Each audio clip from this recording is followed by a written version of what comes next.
Bonjour, ici Patrick Pierrat. Le bulletin InfoBref d'aujourd'hui vous est offert par l'agence publicitaire PodPass.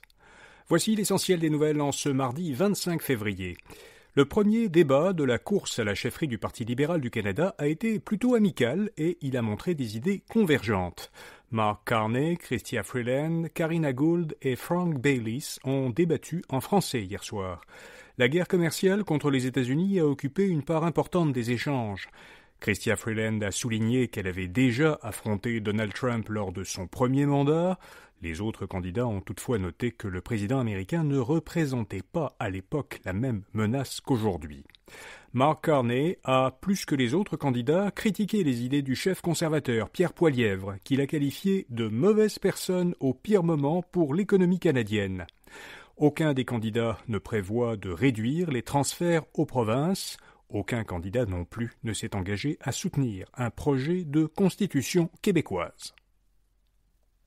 Le gouvernement Trudeau bonifie son aide militaire et financière à l'Ukraine. Le Canada va lui livrer 25 véhicules blindés légers supplémentaires et 2 véhicules blindés d'appui au combat.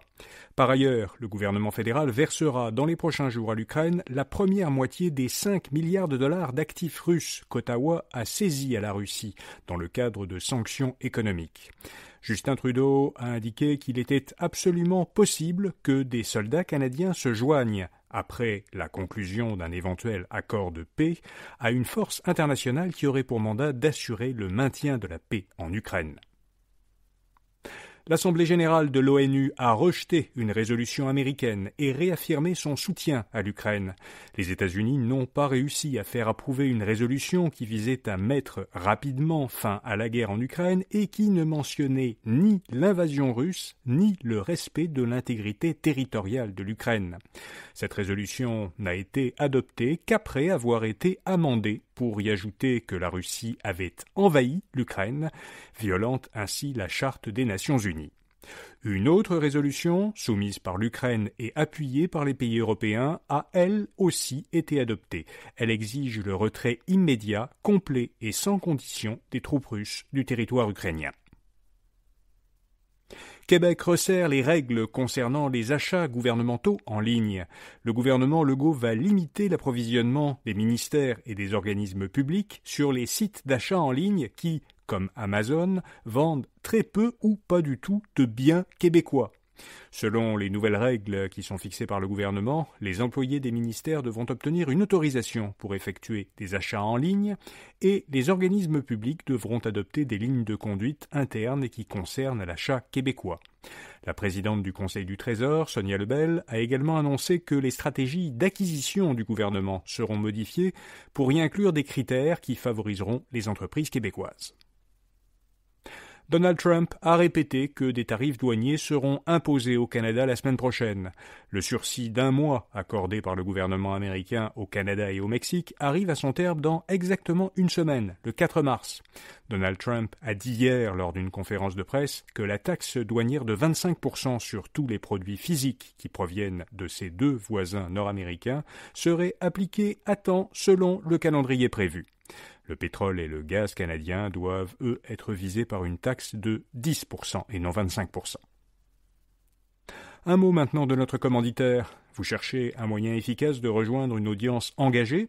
Eh bien, avec PodPass, connectez votre marque au podcast qui s'adresse à votre clientèle cible.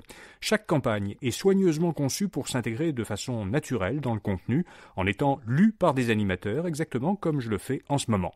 Découvrez comment mener une campagne publicitaire en réservant dès aujourd'hui une consultation gratuite avec l'équipe de PodPass. Suivez le lien dans la description de cet épisode. Énergir ne pourra plus obliger ses clients à acheter de l'énergie renouvelable. Depuis avril dernier, la Régie de l'énergie permettait à Énergir d'imposer à ses nouveaux clients d'être alimentés soit par un mélange de gaz naturel et de gaz naturel renouvelable, soit uniquement par du gaz naturel renouvelable, ce qu'on appelle aussi du GNR par les 3 initiales. Cette décision avait été critiquée parce que le GNR coûte 8 fois plus cher que le gaz naturel fossile. La Régie de l'énergie est revenue sur cette décision. Elle ordonne à Énergir de cesser d'imposer du GNR à ses nouveaux clients et de rembourser avec intérêt ces clients qui ont été obligés d'en acheter. Finalement, l'entreprise de camionnage TFI International ne deviendra pas américaine, du moins pas à court terme. Elle a annoncé qu'elle a abandonné son projet, annoncé la semaine dernière, de transférer d'ici 1 an son siège social de Montréal aux États-Unis. TFI a expliqué ce revirement par la réaction de ses actionnaires.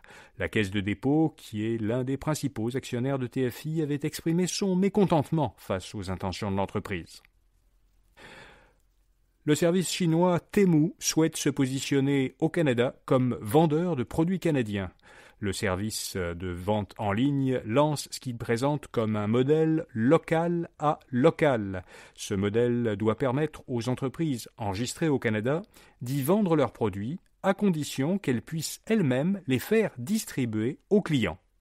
Temu a déjà mis en place des modèles similaires aux États-Unis, au Mexique et dans quelques pays européens.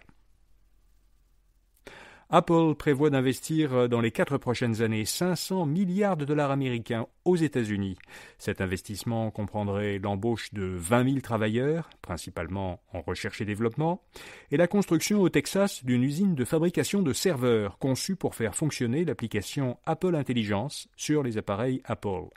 Apple a fait cette annonce après une rencontre la semaine dernière entre Donald Trump et le PDG de l'entreprise américaine.